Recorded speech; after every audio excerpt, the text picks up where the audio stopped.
nice staring at your computer when it's a beautiful day out there and winter's arrived and we're all excited. But we'll just try and get through some important information for you guys and give you a chance to answer or ask me some questions and hopefully kick off a great season here. So as you can see, this is our Freeski program here, and these are the programs that we've offered.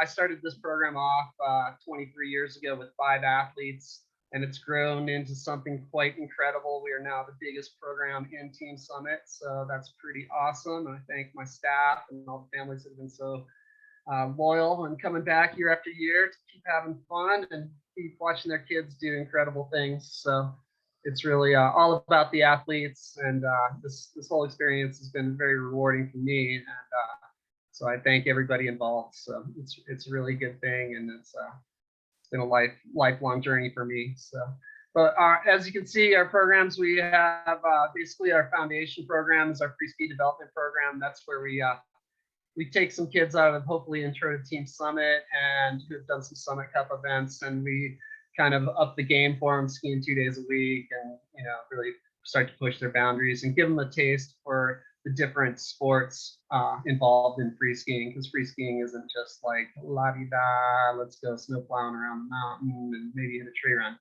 But we think of ourselves as athletes, and we work hard in these disciplines, and they require a lot of practice and application of skills to take them to the ultimate.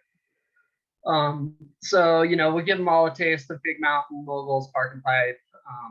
Skimo is our newest addition to the program, and that's the uphill kind of backcountry experience where they do some racing up and down the hill. And we have a great program that's just starting. If you know anybody wants to get involved in it, we need some more athletes as well, maybe a potential coach. So if you know anybody who's into that, has a third lung perhaps, really likes to tax themselves and oxygen hypoxia.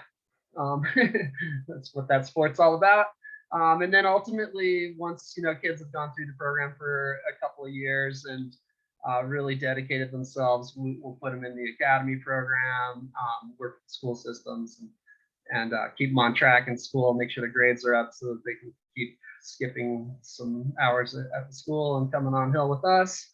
And that really is our secret sauce. When a kid skis a lot, they get good at skiing. If you're a 1 day a week skier, it's pretty hard to make an Olympic dream happen, or X Games, or Freeride World Tour. So you really, there's no real shortcuts here. You have to ski a lot. And so the academy program is the ultimate there, where you get to ski 5 days a week and work with coaches pretty much year round at that point, whether it's conditioning or off-season camps, etc. So most of you guys probably know some of the stuff that we've got going on, and I'll move on here. Team Summit's history it's a long history. We've changed names a few times, but its original inception was around the county in the 70s, and there was actually kind of 3 different ski teams around here at that point, and we kind of all merged together in the late 80s, early 90s, or I'm sorry, late 90s, and formed Team Summit as it is now. We've got a really robust board of directors. Some of you who saw it on the general presentation this morning probably saw Bruce's presentation. He's been instrumental in growing our programs and really holding us to task at becoming more and more professional through the years. We've definitely really tightened up the ship. We've got a lot more value added to our programs. We have so much going on all the time. Just ask Phil. I think we have something like 160 plus events throughout the season. Keeps him quite busy.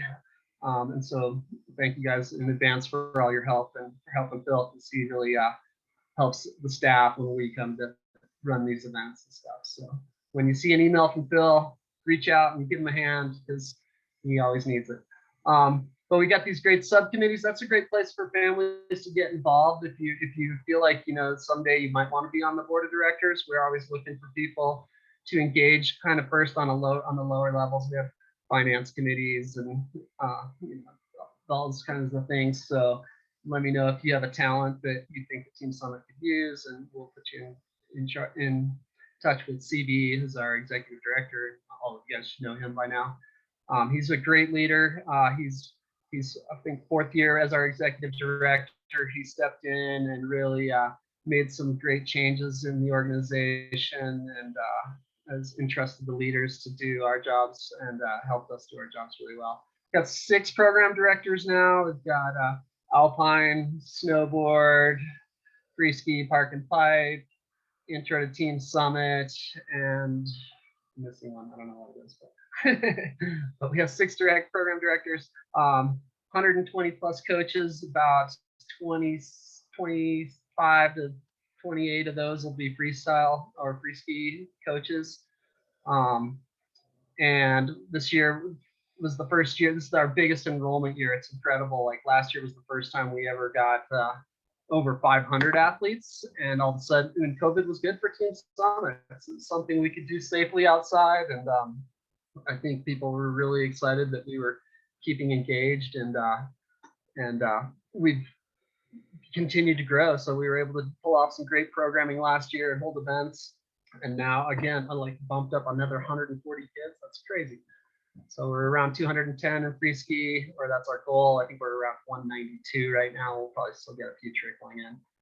As I mentioned, my 23rd season, and then got Michael Anderson is our first year as our free ski program director. So really excited to have him on board, and we'll let him talk more during the free ski Devo presentation.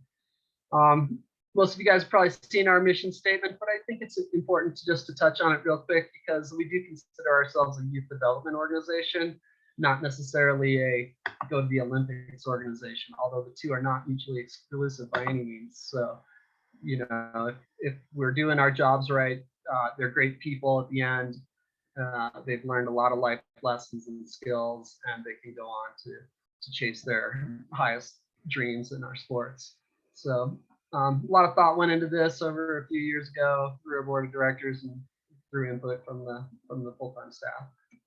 Core values also really important to what we do out here, and just to keep it in the front of everyone's thought process as we go through the season. You know that we are doing a lot more out here than just ski coaching.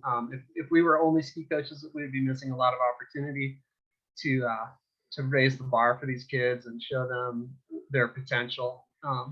So, you know, and really, if you look at this chart over here, it kind of starts at the bottom. It actually starts family.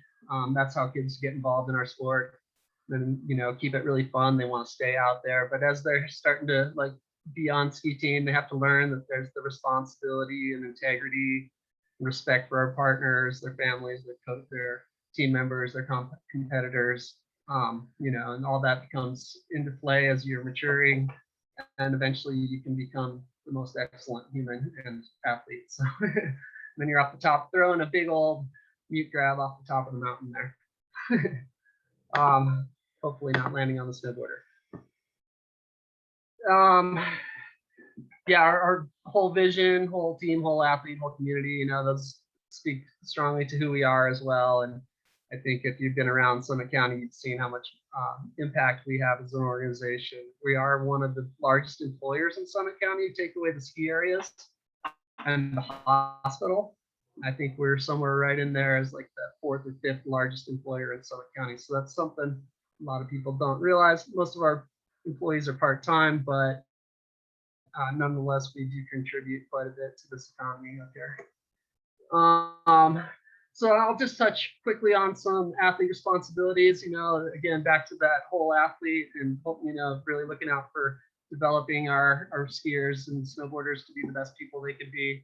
You know, I take this to heart. I was in ski area operations before I was a pro skier, and before I was a ski coach, and I was a janitor and a lift operator and a busser and all kinds of things like that aren't that glamorous in the ski industry.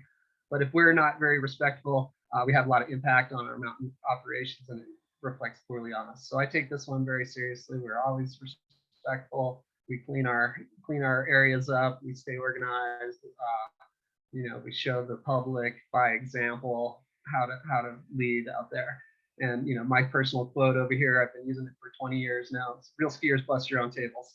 So when you go into the lodge, don't walk away and with your jackets on and have a big mess there and have the public or the ski area operators looking at us going, "What? Those kids are pretty entitled, you know. That's awful big assumption that that someone's gonna clean up after them, you know. So we don't want to be those folks."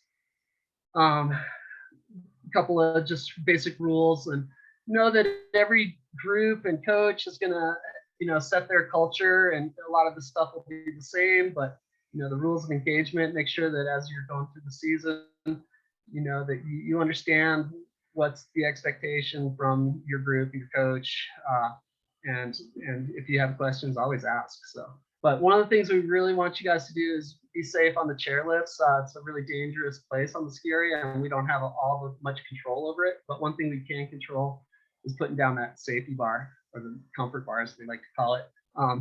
And I know some of the older athletes don't think it's cool or whatnot, but it is a team rule. And it's a great example for the younger athletes. We don't want to see someone fall off the chairlift. It's totally preventable. So just put the bar down. There's a couple exceptions if you've got like ginormous backpack, or you're carrying gates for or shovels for mobile coaches or something like that. But I just ask that when coaches are talking, that you're listening, or when other staff members, that you taper off on your socializing on the side of the group, and make sure that you're tuned in on what the coaches are saying, because they're relaying some important information about what's next in the day. So pay attention. Take care of equipment, whether it's a team van that you're riding in or your personal equipment. Make sure that you come to training, your bindings are adjusted, your skis are tuned, your goggles aren't all scratched up and Coca-Cola spilled on them. Those little things can really affect your day. So if you can control the controllables, and make sure that your stuff is tight and right, it's one less thing that can go wrong and mess up your day. So those are just from experience, if your stuff is well taken care of, things go a little easier. Our team jackets, always a source of controversy at times.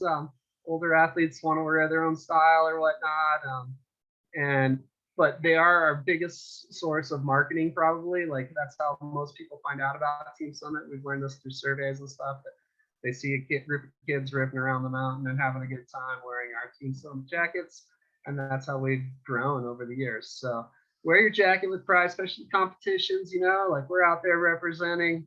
Like, be proud of who we are and the work that we've done, and of your teammates, and have some real pride in what we do, because we are one of the best clubs in the country, if not the world. So, be proud of that stuff. A couple other things, just be supportive and cheer on your teammates.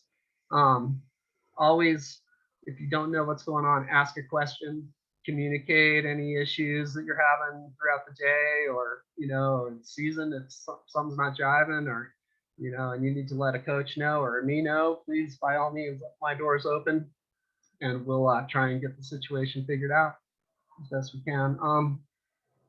Know the skiers code out there, Skier Safety Act. You'll be quizzed on that in the first couple of weeks from your coaches. It's always a good thing to engage the athletes, and we'll keep you brushed up on how to be a good citizen out there on the hill. So know the code. There will be a quiz later. Athlete responsibilities continued here. Please be on time. It's really tough on a group when everyone comes straggling in there like 5 minutes after we're supposed to be loading, and you're don't have your boots on yet or something like that. So be ready, be organized, be on time. We also live in one of the most extreme climates out there. Any given day, it could be 65 degrees on hill midwinter in January, or it could be 15 below. So we got to be ready for anything. Be properly dressed for those conditions. For those of you guys who know me, I've had quite a bit of skin cancer throughout my career because of my life in the sun. So please protect your face, wear sunscreen, wear a buff, not just for COVID, but also for sun protection. Come in, make sure you didn't, have a sleepover and stay up all night long. That's, a recipe for disaster. If you're going to do that, you might be better off just staying home all day. bringing a kid into practice who hasn't had any sleep, isn't well rested, hasn't eaten, isn't properly hydrated. Those are all recipes for injury, emotional distress, just bad things happen. So get your sleep. And then when you come out, give us an honest effort, like when you're doing an exercise or you're, doing something, try hard, give it your best attempt. It's not always going to be perfect, and we don't expect it to be. That's why we're practicing. So, but try hard, and we will appreciate that effort. We're out there to help you guys do your best. And so on those lines, as you go through the season, and you're gonna be challenged at times to put yourself out of your comfort zone, and that you're gonna be asked to do something that's more aggressive or a harder trick or ski faster or whatever it is that your coaches are challenging you with. They're not going to ask you at a time that you're probably not ready for it. So trust your training. Once you get to those breakthrough moments, there's a reason that we're asking to push you, and give it. Let's do it. You can have great success. Your personal podiums are attained. You leave the day with a great big smile on your face because you went for it. One of the things I like athletes to do is come into the practice with a daily goal. And we'll go through some goal settings with each group, and it's different levels of appropriateness, whether you're a FIS group or a Devo group. So, but we will talk a lot about goal setting, and then every day you should come out with a little bit of a goal to try and tick something off and get a little bit better every day you're out there. One of the ways you can kind of acknowledge yourself that you've done better is by tracking your training. If you start a little training journal, and it could be in your notes in your phone if you're more digitally inclined, or an actual journal at home, or in your ski pocket, in your jacket pocket, and just keep an actual log. If you start doing that when you're 9 years old and you just wrote down, it was sunny, I had fun, but by the time you get to your Olympic dreams and you're talking about all these really intense achievements you've been doing, and how your training goes, and there's a lot more to it, your psychological, your tactical, all those different aspects of your training that you can log, and it's really fun to look back at the end of your career too, and it helps you show that you've been attaining those goals along the way. And it's easy to do because we love what we're doing. It's so fun. Just get out there, have a good time, smile a lot. I have another saying. It's like, how many smiles an hour can you go? It doesn't matter how fast you are, just be happy doing it. And then, believe in yourself, maintain your line, trust your path. I'm working hard. It's not always easy. So, just don't doubt yourself. That's what I mean by maintain your line, hold your path, stay true to yourself. And success consists from going from failure to failure without loss of enthusiasm, said Mr. Churchill there. So you're not always going to win. It's a hard journey, but it's how you respond to adversity that really shows your true grit and determination.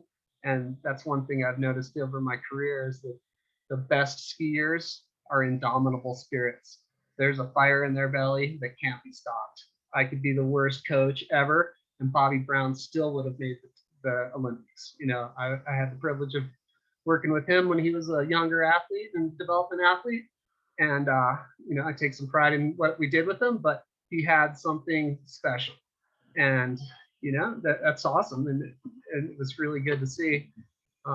But you have something special in your belly too, so just bring it out there every day. Here's our key staff members.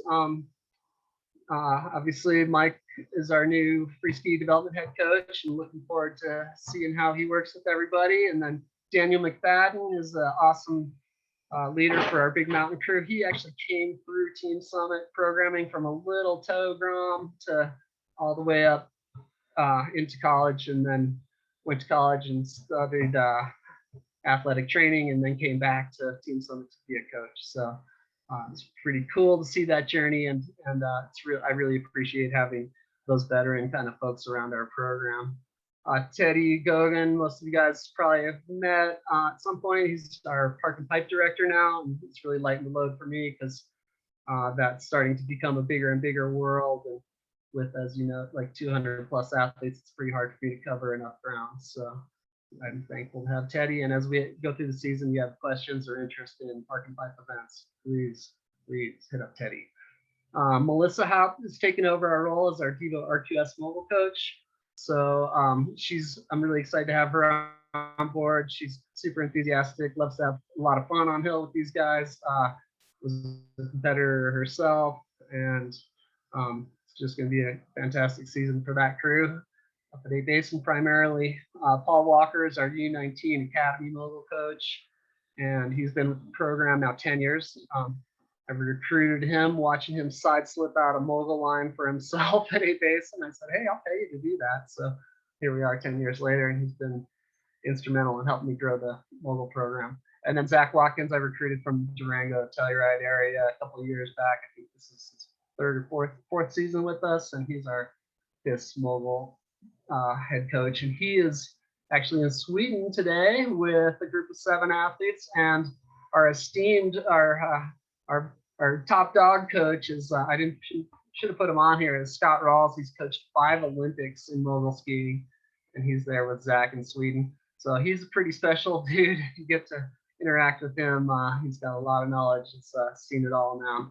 He's famous for being the banana man in Breckenridge in the 80s. So he used to ski around in his denim jacket with a banana on it. They called him Banana Man Rawls. And then, so now we're kind of just moving into what our job titles are, kind of our prime duties as leaders of these groups. Just keeping it fun and fast, and making sure the athletes are safe and making good choices all throughout the day and season. Finding ways to challenge them and grow their tool bags as athletes, with proper training. And I have a saying, I like to trick the kids into learning how to be better. So, sometimes they don't know they're doing a drill, but they are. And hopefully it helps them along the way. And, we also have to be good communicators, and we're listening and being aware. We're reading body language as well as the verbal communications to see if the kid's out of sorts, or, if something's amiss, or, perhaps they had a bad crash and they're not really talking about it. So things like that we have to be kind of tuned into. On that note, like sometimes if you see a coach on a venue, it may appear that they're doing nothing, but it's very likely they're thinking about what's next for an athlete coming up, or what work needs to be on the venue, done on the venue, what kind of plans are. So I asked, we don't want to be like a wall of that you can't talk to, but while we're working, maybe give us that space, and then find us after practice or before practice to talk to us about specific issues that you might have. Generally, I'm okay with talking to me anytime. I'm probably not the prime coach in there. I'm just supervising, having fun with everybody. So you can always corner me. But the coaches in the field during training, let's let them have their space with their athletes. And I don't mind you swinging by and taking a picture of them as they're skiing, but maybe don't be a shadow all day. I may have strayed into parent responsibilities there. Sorry about that. Coaches, we continually are educating coaches through clinics on and off hill, staff training throughout the season. We're able to use Woodward. A lot of our coaches are level 1 through 300. We're doing spring camps and continuing education with those guys then. And then a lot of coaches end up doing some water ramp or airbag or on snow camps in the summertime. So got a really powerful staff of coaches, a lot of great knowledge there, and I have no doubt that they can impart that knowledge to these athletes. Parent responsibility, sorry, I kind of strayed in on that earlier, but the best coach, I love watching you compete, that's the most supportive statement, don't worry about how they did, what their plan is for the day, or who they should beat, or why the judges gave them a bad score, that's all like stuff that we don't have a lot of control over. What you do control is, loving your kid and cheering and driving, clapping, Oh, right, checks too. Sorry. It's not a cheap venture, I know. Be on time. If you're going to be late, though, you'll have the coach's contact info. Give them a quick email or text message, perhaps, and let them know. And we can make arrangements usually to take a warm up run and swoop back through the base area and grab someone. But try to be on time, please. Kind of covered this other stuff. So yeah, drive, clap, cheer, and have a lot of fun watching your kids compete and ski and train and make friends with the other families, because you got a lot of ski partners that are kind of on the same plan as you. We're proud as Team Summit that we have like world-class training. I mean, we literally have the best mountains in the world as our playground. We have the longest ski season. We put kids on snow in October and take them off snow in June, and then we go back to Mount Hood to get back on snow in July. So it's really pretty incredible, and we just happen to live in the heart of it. And a lot of teams come travel to be in our zone, and so we don't have to do that. It's really awesome. Thanks to our partner resorts, primarily. I mean, Copper Mountain's so supportive of what we do, as well as Arapahoe Basin for our Big Mountain and Mogul programs. Keystone and Breck, awesome, incredible partners over the years, and just continue to give and give and give for us. So we really can't do it without the ski areas. And anytime you run into a ski area, big dog, make sure you give them a thank you and buy them a cup of coffee or slip them a hundy. No, I'm just kidding. No, we really appreciate everything they do. We have been doing some stuff down at Snowbond off season a little bit. If you guys don't know about that, it's a roller carpet facility and trampoline facility down in the Highlands Ranch area. So that's pretty cool. Got some good things going there. Frisco Adventure Park has been an incredible partner. We do so much dryland training there. Woodward, obviously, we were in there today with kids right at lunch there. Coach Paul Walker there, giving the thumbs up, was in there. And then we also have a team trampoline that we've been using in Summit Cove. We're getting ready to relocate that. I don't know exactly where it's going to end up, but so we have some of those great facilities. And then this page, if you're lost, it's got a link on here, and it'll be posted on our afterwards. But it's got the meeting locations real quick. I can go through it. Keystone's the Mountain House base area. Breckenridge is the River Run by the Beaver Run Express over there. I'm sorry, Beaver Run.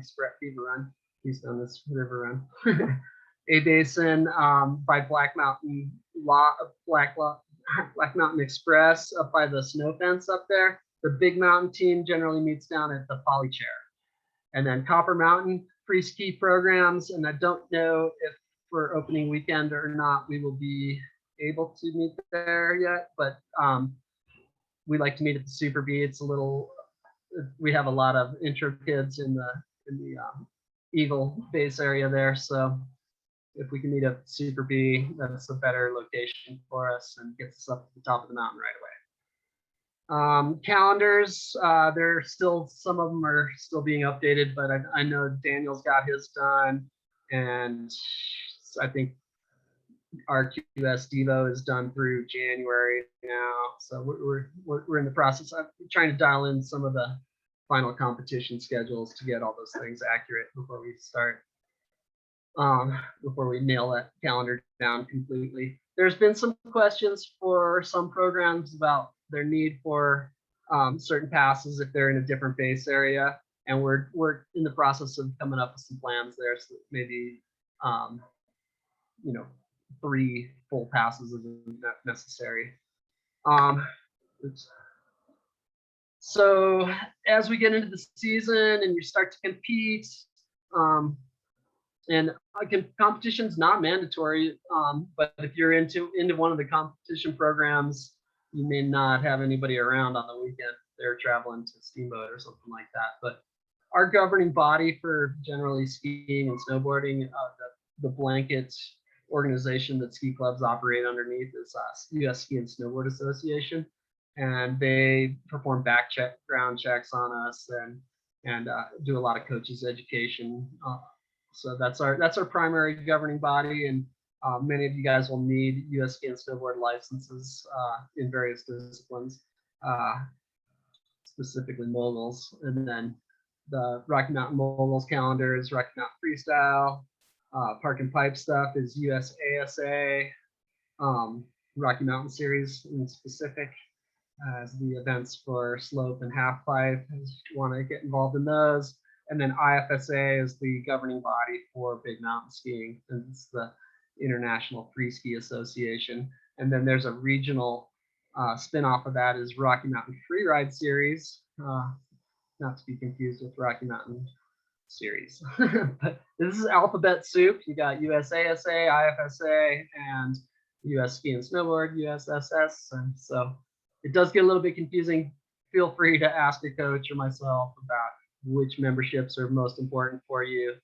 And if you need one, whether there are day licenses for younger athletes, if you're just going to do one event in Big Mountain and moguls, Park and Pipe, I think you still need a full license for that. So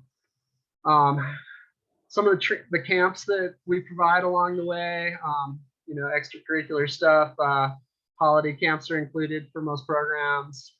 We do some A-Basin camps come April and May.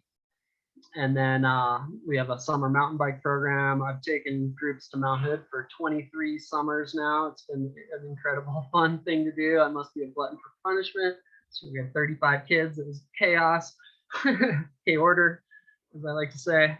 But we had a blast, probably our best trip ever. And then we do a lot of water ramping too for the kids wanting to do inverted aerials. It's really much safer to perform that into a pool or a lake and land on your head there, and it doesn't hurt quite. It hurts, but not quite as bad as doing that on snow. So lots of opportunities. I have taken trips abroad. Last year, obviously, we got kind of shut down with some of that stuff. Done Switzerland. I've done Chile. So I've been thinking about a New Zealand trip or an Australia trip one of these years. So if anyone's really excited about that, I'll start to see if COVID will allow us to pull something like that off again. Rachel, I just saw logged on here a little bit ago. She's awesome for us. She came to Mount Hood with us. She really was instrumental in helping us out with a lot of little minor injuries. We didn't luckily escape with no bad injuries out of that trip.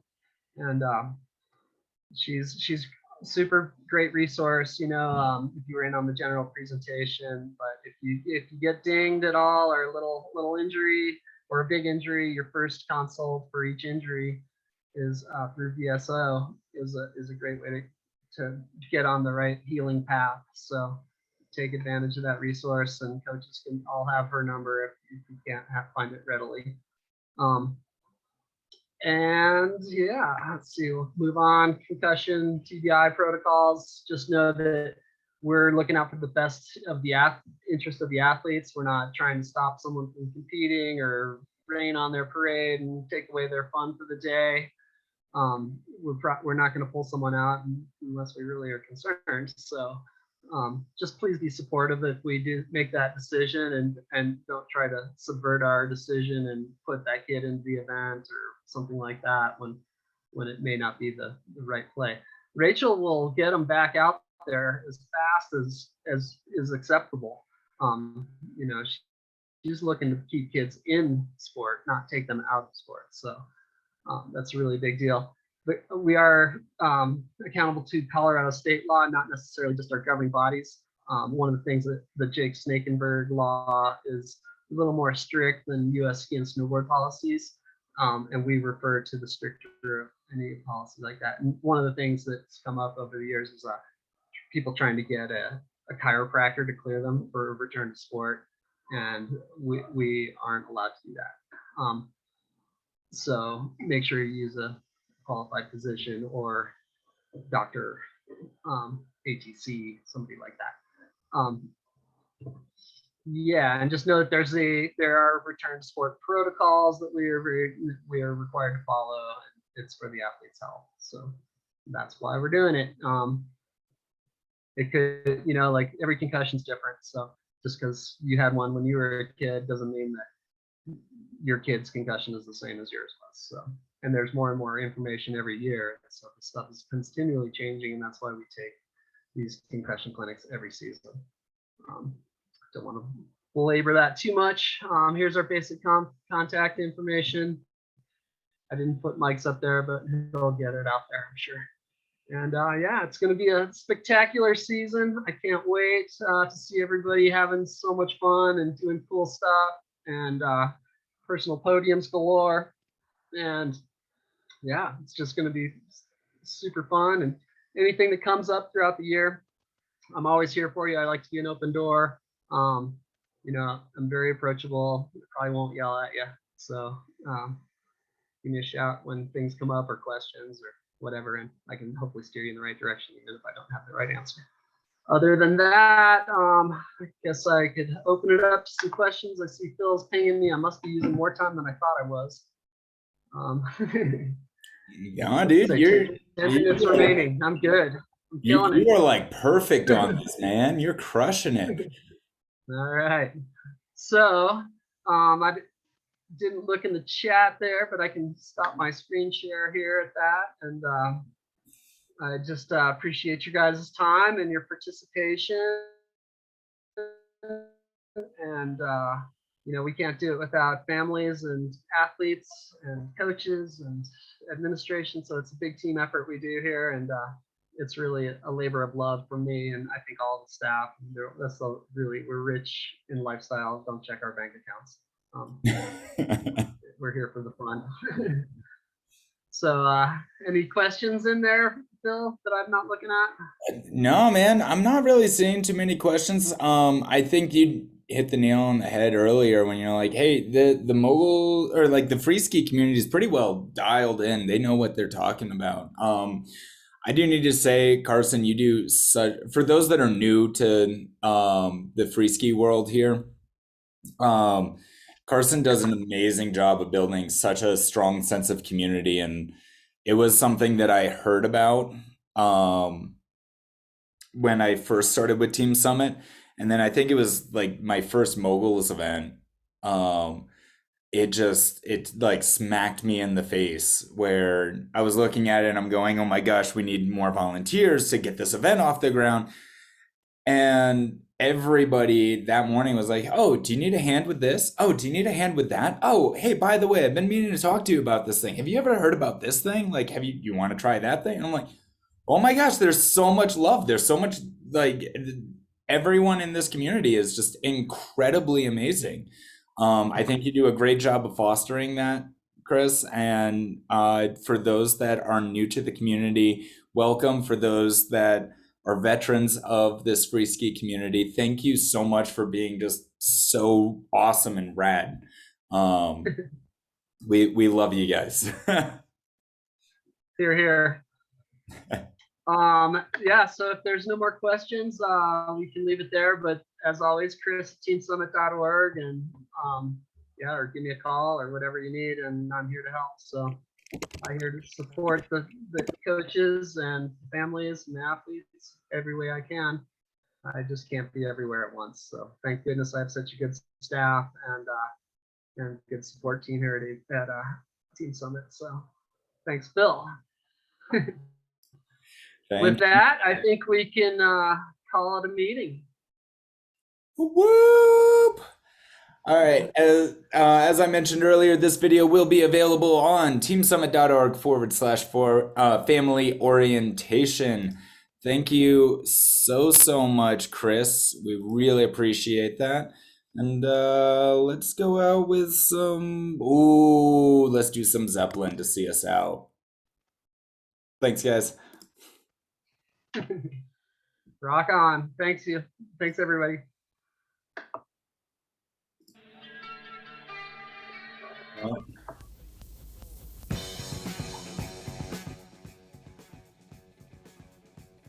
Nailed it.